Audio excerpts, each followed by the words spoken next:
Oke, bismillahirrahmanirrahim. Assalamualaikum warahmatullahi wabarakatuh. Baik teman-teman, kali ini kita akan melanjutkan seri pembahasan TUSKD. Materi yang akan kita bahas pada kesempatan kali ini yaitu barisan dan deret. Namun karena tipe soal pada topik ini itu agak banyak, maka pembahasan barisan dan deret ini kita akan bagi ke dalam dua bagian. Bagian pertama yang akan kita jelaskan terdiri dari 8 soal. Lalu kemudian dilanjutkan bagian kedua yang soalnya mungkin dalam tingkatan yang lebih rumit, juga 8 soal. Oke, baik teman-teman, kita mulai dari soal nomor 1. Nah, ada deret ya, 1, 2, 2, 3, 3, 3, titik, titik, 2 kali, lalu kemudian 4, 4. Kita diminta mengisi bagian yang kosong dari deret di soal nomor 1 ini.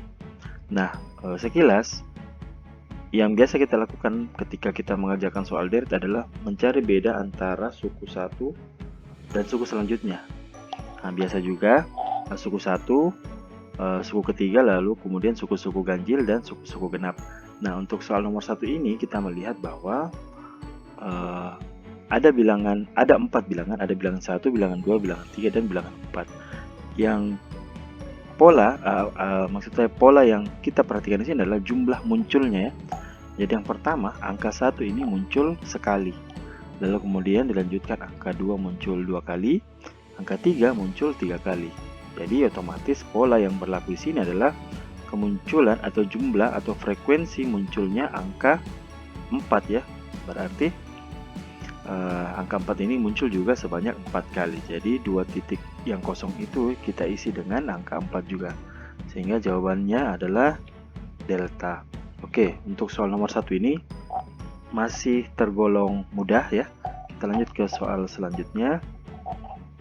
Ada deret 2, 2, 4, 8, 3, 2, 2, 5, 6. Oke teman-teman, ketika kita mendapatkan deret atau barisan di mana sukunya itu meningkat secara signifikan, maka kita boleh berasumsi bahwa beda yang berlaku pada deret tersebut itu bukan beda penjumlahan atau pengurangan, melainkan perkalian ketika dia naiknya signifikan. Ketika turunnya signifikan, bisa jadi dia juga pembagian. Seperti untuk soal nomor 2 ini, kita lihat ya, suku pertama 2, suku kedua 2, lalu kemudian 4, 8, 3, 2, dan 2, 5, 6. Nah, di sini bisa kita lihat ya, suku pertama dan suku kedua ini kelipatan 1 ya, atau kali 1, lalu kemudian kali 2, kali 2 lagi, kali 4. Nah, di sini belum kelihatan polanya mungkin ya. Lalu kemudian dikali 8. 32 ke 256 itu dikali 8. Nah, kita lihat rasio pada deret ini ya. Di sini kali 1 kali 2. Rasio ketiga kali 2 juga. Rasio keempat ini kali 4. Nah, rasio ketiga ini adalah rasio yang dihasilkan dari perkalian rasio pertama dan rasio kedua. Dan rasio 4 ini itu merupakan perkalian dari 2 rasio sebelumnya. Nah, 8 juga ini perkalian dari 4 dan 2. Sehingga rasio selanjutnya bisa kita simpulkan itu adalah 32 yang didapatkan dari perkalian 8 dan 4. Sehingga suku selanjutnya yang di sini itu bisa kita cari dengan 256 dikali 32. Yang kita dapatkan adalah delta 8192. Oke, ini untuk soal nomor 2. Lalu kemudian soal nomor 3. Nah, soal nomor 3 ini merupakan soal deret mungkin yang paling mudah ya. Karena pola beda antar suku ini stabil atau konstan ya. Ini bedanya -7 semua, sehingga suku selanjutnya langsung saja kita kurangi 60 dikurang 7, sehingga yang kita dapatkan adalah 53. Oke, lanjut untuk soal nomor 4. Ada 4 buah bilangan ya deret 6, 6, 12, lalu kemudian 3, 6. Nah, di sini bisa kita lihat kita bisa lakukan analisis perkalian ya. Kali 1, di sini kali 2, lalu kemudian di sini dikali 3. Nah, ini contoh soal sederhana juga ya. Jadi salah satu asumsi tadi yang bisa kita terapkan di sini adalah ini deretnya naik cukup signifikan. Belum signifikan terlalu jauh karena jumlah deretnya yang masih terbatas. Namun di sini bisa kita perhatikan angka-angka ini 6, 12, 36. Ini adalah angka-angka yang merupakan kelipatan dari angka yang lain ya. Sehingga bisa kita asumsikan bahwa yang berlaku di deret ini itu adalah perkalian, bukan penjumlahan. Berarti itu selanjutnya ini dikali 4, sehingga jawaban yang kita dapatkan adalah 144. Oke, next untuk soal nomor 5. Nah, di sini sudah mulai tingkat kesulitannya meningkat. Di sini ada sebuah deret, ada 81, 567, 72, 189, 63, lalu kemudian 63 lagi, 54 dan 21.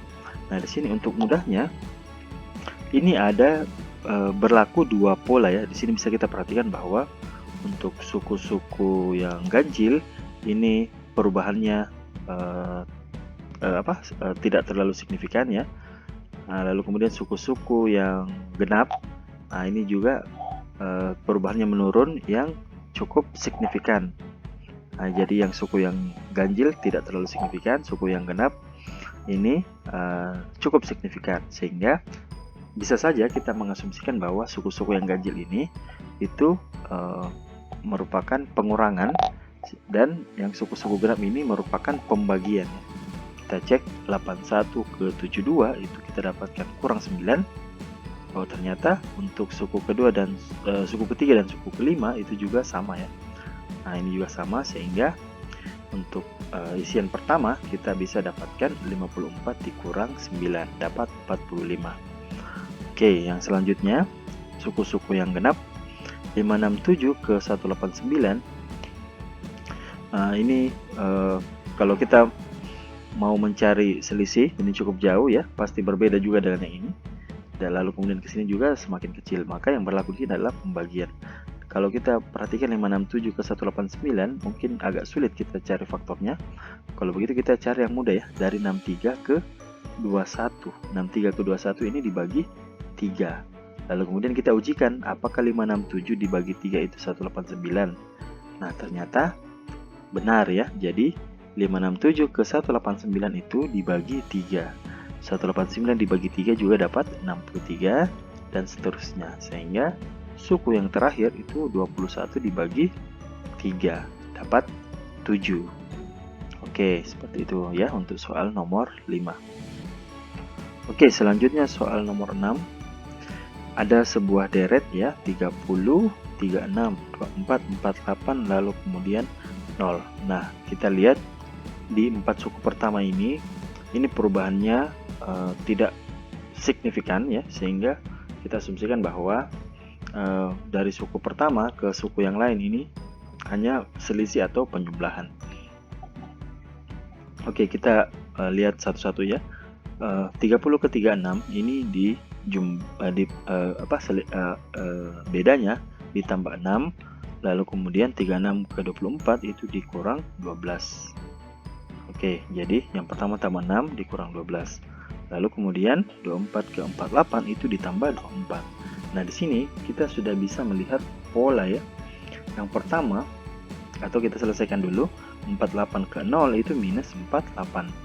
Nah, di sini ada pola yang bisa kita lihat. Yang pertama adalah pola tanda ya, di mana tandanya bedanya dari suku satu ke suku yang lain itu plus minus, sehingga bisa kita ketahui atau simpulkan bahwa beda selanjutnya ini pasti plus tandanya ya.